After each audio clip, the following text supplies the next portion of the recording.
Chronique de la destinée, chronique 3.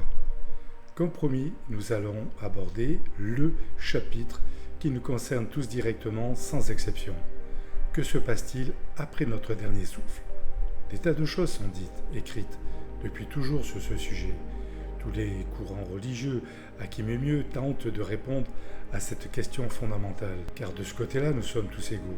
Nous y allons tous, sans compter les nombreux films qui abordent ce sujet. Même la science commence à s'y intéresser avec les EMI, expériences de mort imminente. Bien évidemment, aucune réponse satisfaisante n'émerge ni ne nous rassure.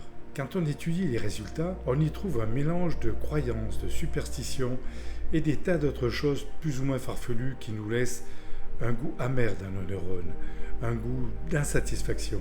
Et pourtant, depuis presque un siècle, une révélation fascinante nous donne une ligne de réponse inédite. Cette révélation fut accordée à l'humanité au début du XXe siècle, et cela pour une durée de 1000 ans.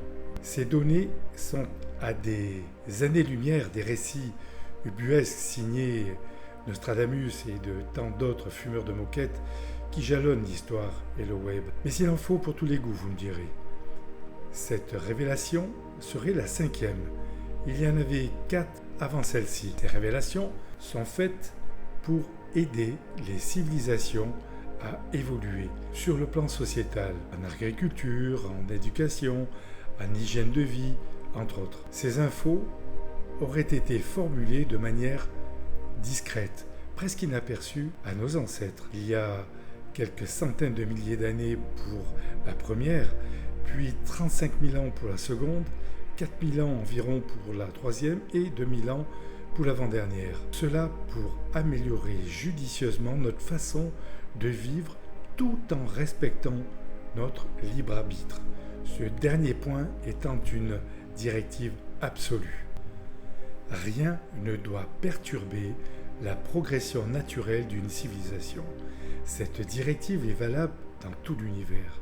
Nul ne peut y déroger, y compris parmi les personnalités suprahumaines au plus haut niveau de responsabilité et de statut. Ils n'interviennent pas directement dans nos choix, même si parfois, exceptionnellement, on peut se poser des questions lorsque l'humanité frôle son anéantissement en jouant avec le feu, car le but du plan cosmique mis en place est l'évolution et non pas son anéantissement. Mais quelques dizaines de millions de morts lors de différents conflits que nous avons connus en potentiel ne sont pas synonymes d'anéantissement. Je sais, c'est dur, mais c'est comme ça. Ce n'est plus le cas aujourd'hui. Nous avons créé de quoi éradiquer toute présence humaine de cette planète. C'est un débat qui passionne dans les rangs des lecteurs de l'ouvrage. Interviendront-ils, toujours discrètement? J'ai mon avis sur ce sujet et ma logique. Je ne crois pas à une fin du monde. Nous pourrions en reparler dans une prochaine chronique. Si vous le souhaitez, vous connaissez maintenant ma messagerie. Revenons aux moutons. Les civilisations doivent posséder 100% de libre arbitre pour construire leur avenir, leur destin. Ce sont plus de subtils conseils qui sont prodigués au travers des personnages dignes de confiance, ayant une position sociale permettant de faciliter la mise en place des judicieuses suggestions qui ont marqué leur temps, en traçant des lignes de progrès utiles pour l'humanité entière, et non pas seulement pour un clan, un pays ou un continent.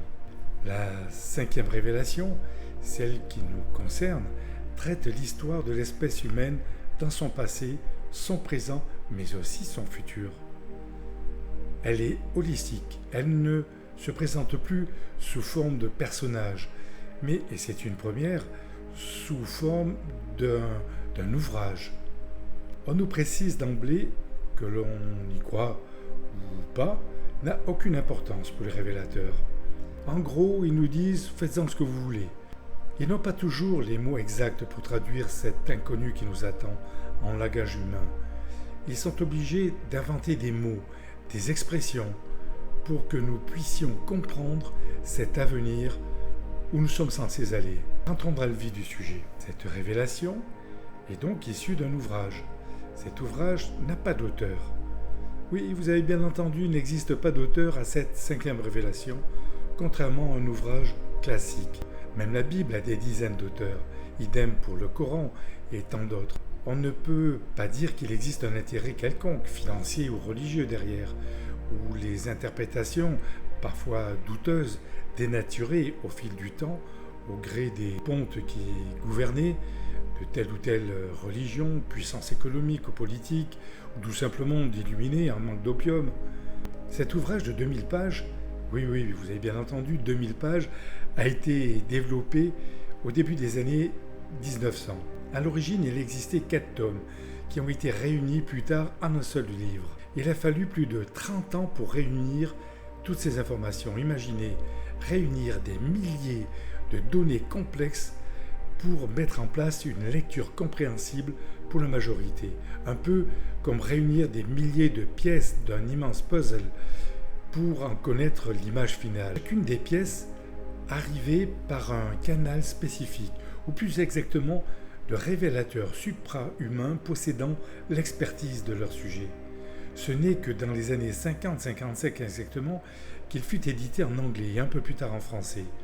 Au total, il a fallu des décennies pour les mettre en place. C'est dire la complexité du sujet. C'est justement cette complexité qui m'a fait dire, ainsi qu'à d'autres exégètes de cet ouvrage, que son origine ne peut être humaine. On imagine mal un esprit humain développer de tels sujets, avec autant de précision, de pertinence, de logique. C'est beaucoup trop innovant, méthodique et avant-gardiste pour que les auteurs soient issus de la famille humaine. N'oublions pas que ces fascicules ont été créés il y a presque un siècle. Star Wars ou Star Trek n'existaient pas encore. C'est ce qui nous a rassurés, car des ouvrages utopistes abordant des thèmes existentialistes, il en existe des centaines. Mais un auteur souhaite se faire connaître, gagner de l'argent, la gloire, la notoriété, et c'est normal. Mais ce n'est pas le cas ici. Ce n'est ni l'argent ou la gloire qui est recherché, uniquement l'information. Une information neutre, non assujettie à un courant religieux, politique, à une secte ou un mouvement médiatique.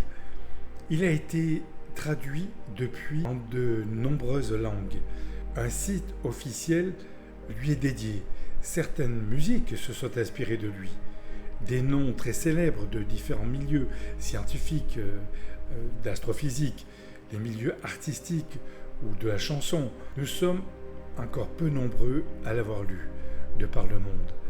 Mais les choses sont en train de changer progressivement, les mentalités aussi. On ne nous brûle plus sur un bûcher pour avoir donné de l'espoir, de la connaissance aux autres. Quoique, un jour, je vous dévoilerai le nom de cet ouvrage hors norme, mais pas tout de suite. Sachez simplement qu'il se trouve sur la toile gratuitement, c'est-à-dire que chacun peut le télécharger. C'est gratuit, même en braille maintenant. Donc, la première partie de cet ouvrage nous explique les origines de ce plan universel d'évolution, le pourquoi de sa création et la nature des fondateurs de ce plan inimaginable. Comment un univers entier s'est progressivement mis en place avec une progression, une cohérence mathématique inouïe. On nous explique beaucoup de choses sur la cosmogonie des univers, un vrai régal pour les férus d'astronomie et d'astrophysique. C'est parfois très technique, mais en y revenant maintes fois dessus, on se laisse envahir par une compréhension naturelle. C'est difficilement explicable, mais en tout cas ça fonctionne, ça marche. On y acquiert des informations fascinantes sur son organisation physique et administrative de l'univers. Il existe une diversité à peine concevable d'êtres intelligents qui peuplent les 7 super-univers du temps et de l'espace, et un univers central totalement différent de tous les autres, où le temps et l'espace n'ont plus cours, d'une magnificence absolue. C'est notre destination. C'est un concept difficile à assimiler car notre esprit a l'habitude de raisonner avec des limites. Je consacrerai tout un épisode sur cette île éternelle. Progressivement, vous comprendrez tout le sens, toute la portée les informations que nous laissent ces révélateurs. Dans ces univers se côtoie un nombre incroyable de personnalités d'origine mortelle comme nous, avec des êtres d'origine différente, ayant pour but d'administrer harmonieusement et efficacement ces immenses domaines de vie intelligente. Pour les uns, le but est l'ascension de la perfection, donc nous. Pour d'autres, nous aider à franchir les nombreuses étapes de cette ascension. Sans eux, on ne pourrait pas évoluer. Ces êtres sont appelés les révélateurs. Mais dans toute l'histoire de l'humanité, d'autres noms leur ont été donnés, en fonction de leur nature et de leur statut. Il y a du vrai dans tout ça, mais il y a aussi beaucoup de dérives dans ces écrits. C'est normal, l'homme adore l'occulte, l'ésotérisme, le mysticisme et l'opium. Non, là je rigole. Ce qu'on ne voit pas nous attire irrésistiblement et nous permet de beaucoup broder. C'est normal, on ne le voit pas, c'est sans risque. Comme c'est occulte, c'est invisible, donc on peut faire un petit peu ce qu'on veut. Nous aborderons un jour le rôle particulièrement négatif, néfaste, d'individus peu scrupuleux qui ont jalonné notre histoire et qui ont œuvré dans l'histoire de l'humanité sous des prétextes de lien avec l'occulte, l'invisible, les esprits, etc., etc. Les rôles de ces êtres suprahumains sont vastes et très variés. Ces personnalités sont essentielles dans l'organisation de l'univers. Une partie de ces êtres seront nos instructeurs, nos interlocuteurs directs durant notre très long cycle de progression. Nous apprendrons à les connaître, à les apprécier, à nous lier d'amitié avec eux. Ces personnalités supra-humaines seront nos instructeurs, nos conseillers, nos guides. Ils nous permettront de gravir les marches de la connaissance. Ils nous seront indispensables. Rappelez-vous, nous avions abordé le sujet des 7 super-univers. Eh bien, ces instructeurs ont une origine, pour une partie, avec les sphères d'éducation de notre super-univers. C'est un niveau d'éducation très élevé, mais aussi des splendides sphères administratives de notre univers local, plus proche de nous, de notre système encore plus proche de nous, en passant par les sphères d'éducation de notre constellation. C'est vers les mondes de notre système que nous commencerons notre éducation post-mortem. Il faut dire que dans cette immensité du cosmos, où la vie est omniprésente, se trouvent de très nombreuses sphères artificielles, c'est-à-dire créées, conçues dans des buts précis. Nous y reviendrons un peu plus tard. Elles sont au nombre de 500 milliards. C'est beaucoup, mais n'oublions pas que l'univers est prévu pour être habité par 7000 milliards de planètes naturelles, plus ou moins comme la nôtre, et portant la vie intelligente, parfois très différente de la nôtre. Toutes ces sphères d'éducation sont décrites comme des lieux d'une très grande beauté. Aucune ne ressemble à l'autre. Leur splendeur est graduelle, c'est-à-dire qu'elle sera au diapason du statut des ascendeurs dans leur avancement. On nous décrit la sphère de réception au premier monde des maisons après notre mort comme magnifique. Que dire de celles que nous visiterons au fur et à mesure de notre avancement vers notre destinée finale? Elles sont décrites comme dépassant totalement notre faculté de compréhension de leur splendeur, de leur beauté, avec des matériaux totalement inconnus, parfois vivants. Ces matériaux n'existent pas ici. Passons à la seconde partie de l'ouvrage, notre univers local. Rappelez-vous, c'est 10 millions de planètes administrées une fois l'univers dans sa phase finale. La totalité de notre premier cycle d'éducation mentale se passera dans notre univers local. Cette première partie de notre progression est très importante, car c'est ici que se jouera la finale de notre avenir. Elle est essentielle, il s'y passera un événement qui restera éternellement dans notre mémoire. Dans la prochaine chronique, nous verrons en détail pourquoi cette phase est essentielle. Sachez simplement que lorsque nous arriverons sur le premier mont des maisons, 3 jours après notre décès, nous ne serons pas plus avancés qu'au moment de notre mort. Simplement, quand on se réveillera, la première chose que l'on constatera, c'est que notre corps est différent. Mais aucune crainte, il ne mentionne pas que notre corps aura 8 pattes ou des antennes. Premier constat, ces corps ne sont plus sexués. Eh oui, tout a une fin. Mais tranquillisez-vous, on nous apprend que le féminin et le masculin intrigueront éternellement.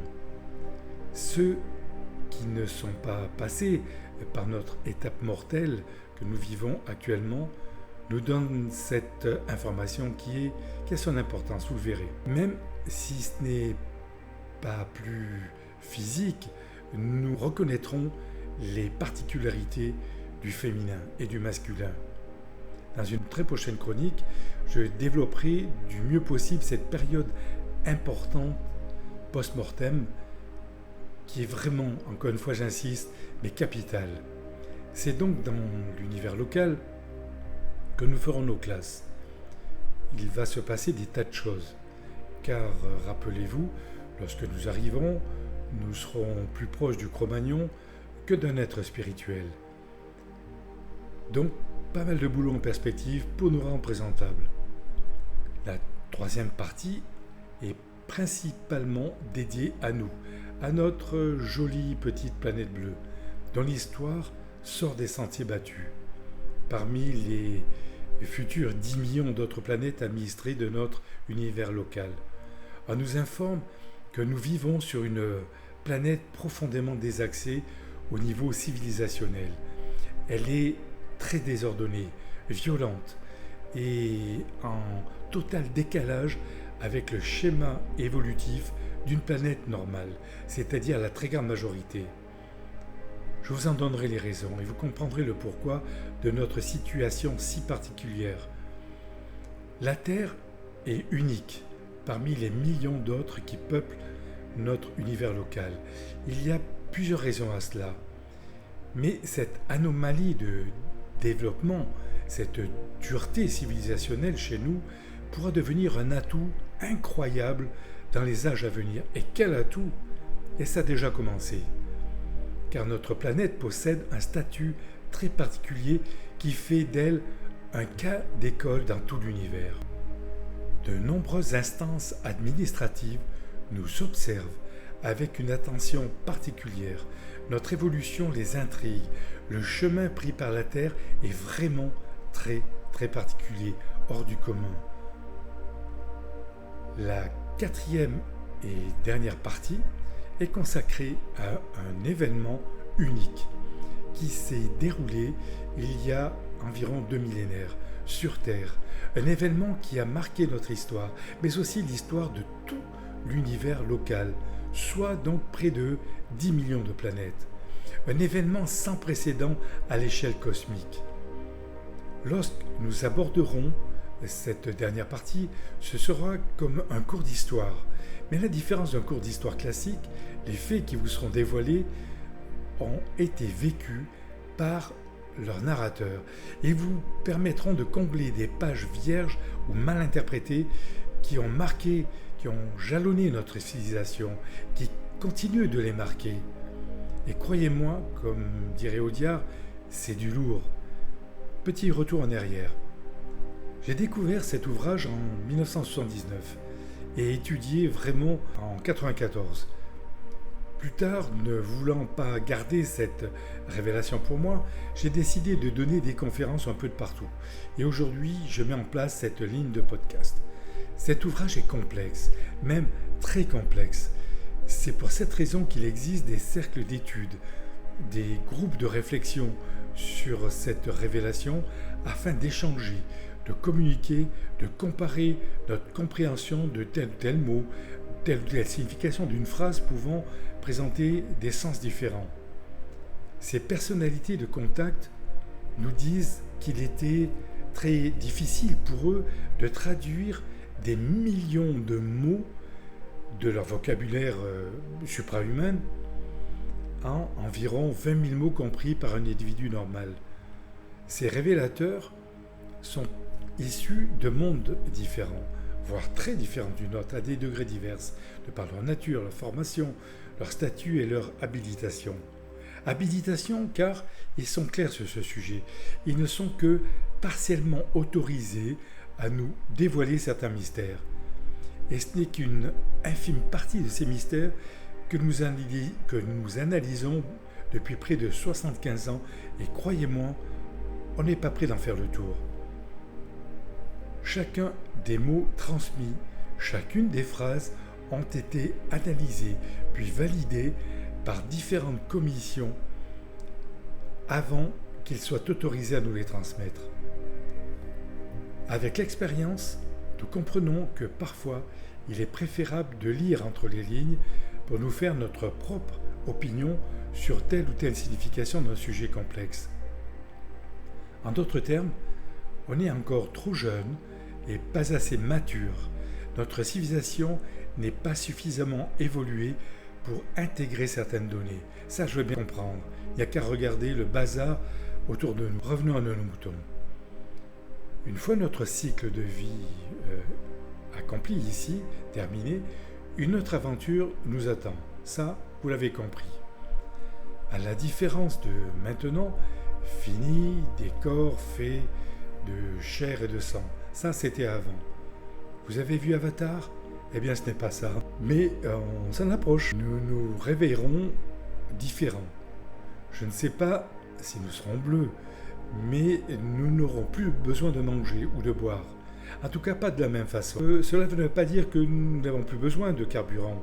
Notre nourriture sera faite d'énergie inconnue à ce jour. Ce sont vers ces mondes où nous allons. En tout cas, pour la plupart d'entre nous, mais pas tout le monde. Nous allons les visiter, y résider, y évoluer jusqu'à des limites à peine concevables. Car j'ai oublié de vous le dire, le temps ne sera plus un obstacle. Si, il existera toujours, mais le système éducatif ne sera pas assujetti au temps, mais uniquement à notre volonté d'aboutir. Fini de jouer avec le temps comme nous le faisons ici. Bof, je ferai ça demain, ou je trouverai bien une poire pour faire ce sale boulot. On connaît tout ça, on y est tous passés. Il va falloir se déshabituer. On va nous apprendre à changer notre façon d'agir, de réfléchir. Ces mondes sont des sphères artificielles d'éducation. Ils ne sont pas visibles dans nos télescopes de nos astronomes, mais font partie intégrante de nos univers locaux. Ils sont architecturaux. Une info. Les premiers mondes d'accueil et de formation sont d'une taille identique à la Terre. Les autres sont de plus en plus grands, voire absolument immenses. Lorsque je parle de sphère d'éducation, rappelez-vous dans la précédente chronique, je vous informais d'un système éducatif dans l'administration de l'univers ayant des similitudes avec le nôtre, ou plutôt l'inverse. Est-ce que ce concept éducatif est inscrit dans nos gènes ? Possible. Bref, nous allons faire des étapes éducatives sur environ 560 sphères d'éducation, toutes plus belles les unes que les autres. Toutes ont été créées pour nous accueillir, pour nous instruire, nous perfectionner. Nous allons y progresser dans de nombreux domaines. Ils nous décrivent la beauté de chacune des sphères, une beauté à chaque fois plus intense, plus épanouissante. Dans un premier temps, nous devons nous décrasser de nos années passées ici, car oui, une partie de notre mémoire nous est restituée. La partie qui nous sera le plus utile dans notre progression, notre ascension. Quant au reste de notre vie passée, ce qui est jugé comme inutile pour notre avenir, on peut songer par exemple à la souffrance ou aux maladies et à tout acte traumatisant, tout ça disparaîtra définitivement. Nous allons apprendre à nous sociabiliser, à vivre avec des différences sans doute très prononcés autour de nous. Et ça, on ne pourrait pas échapper.